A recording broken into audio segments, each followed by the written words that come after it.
Sebuah video kisah pengantar paket menjadi viral di media sosial. Dalam video tersebut memperlihatkan kurir paket mengantarkan barang. Namun orang yang harus paket tersebut ternyata sedang melakukan resepsi pernikahan. Ditambah lagi kalau pembayaran harus dilakukan secara cash on delivery, cot.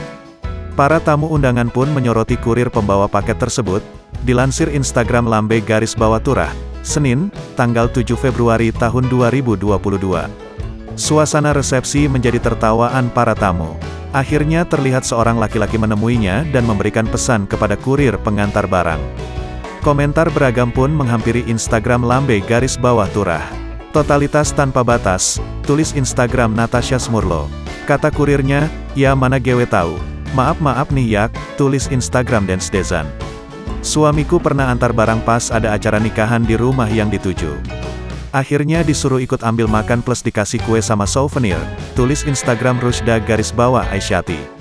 Udah pernah, pas nikahan kakakku, kusuruh makan gak mau, aku bawain souvenir kue, tulis Instagram Rizke_Arizona.